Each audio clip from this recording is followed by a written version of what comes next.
उत्तराखंड सरकार के कैबिनेट मंत्री धन सिंह रावत हमारे साथ है। सर, बात करें, दिल्ली में आप हैं, केंद्रीय मंत्री से मुलाकात है, क्या कुछ है?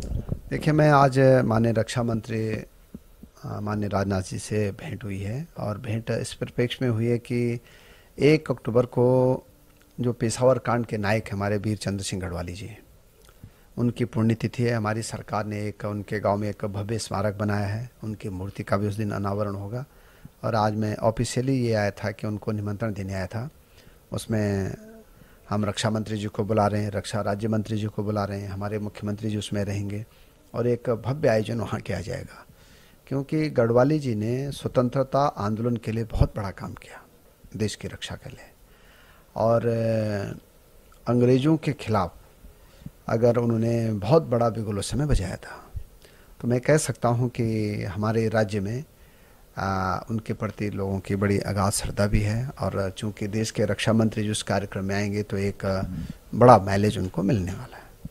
सर, एक चीज देखी जाए तो उत्तराखंड में पॉलिटिकल उथल पुथल लगातार नजर आ रहा है। अगर आम आदमी पार्टी ने कर्नल कोटियाल को नियुक्त किया है, मुख्यमंत्री पद का दावेदार बनाया है, तो बीजेपी ने भी सेना से गुरमीत सिंह को सामने लाए हैं।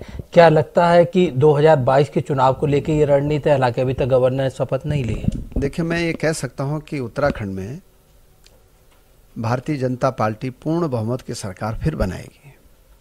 और जो वहाँ काम है प्रधानमंत्री जी के द्वारा, हमारी सरकार के द्वारा, हम 5 लाख रुपए लोगों को, हर आदमी को फ्री का इलाज दे रहे हैं।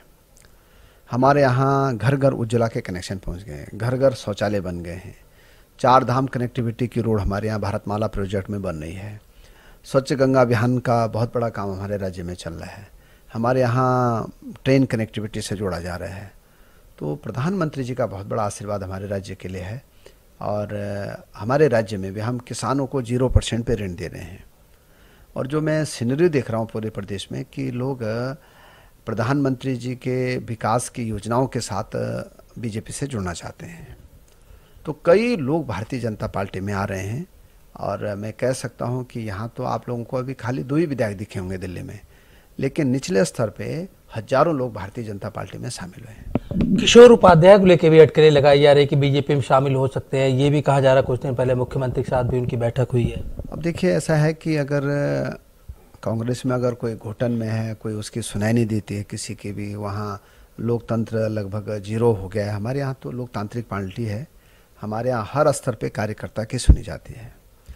और मैं कह सकता हूँ कि अगर कोई आना चाहे हमारे विकास के मामले में, बीजेपी को ज्वाइन करना चाहे, तो हमारे कोई किसी के लिए मना कभी नहीं रहता है। और मैं ज़रूर कह सकता हूँ कि उत्तराखंड राज्य भी बीजेपी ने बनाया, विशेष राज्य का पैकेज भी बीजेपी ने दिया। आज जो गांव-गांव में सड़क हमारे यहाँ पहुँची हैं, वो भी भारतीय जनता पार्टी की देन है।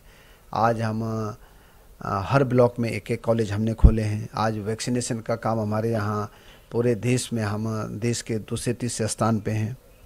हमारे 95% से ज़्यादा वैक्सीनेशन हो चुका है। तो ये, और फ्री में वैक्सीन हम सब पे लगा रहे हैं।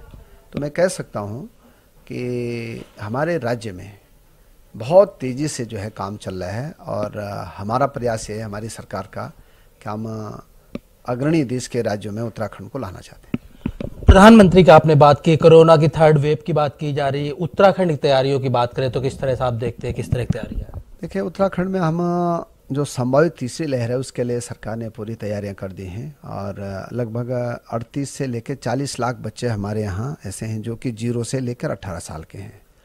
उनके लिए दवाइयों की व्यवस्था करना, उनके लिए हॉस्पिटलों के सारी जो भारत सरकार की गाइडलाइन है उसके अनुसार हम लोग काम कर रहे हैं।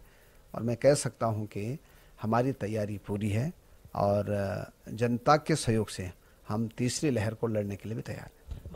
शुक्रिया। तो ये थे धन सिंह रावत, जो साफ तौर पर कह रहे थे कि बीजेपी के उत्तराखंड विकास की यात्रा में जो भी लोग शरीक होना चाहते हैं, बीजेपी में आ सकते हैं।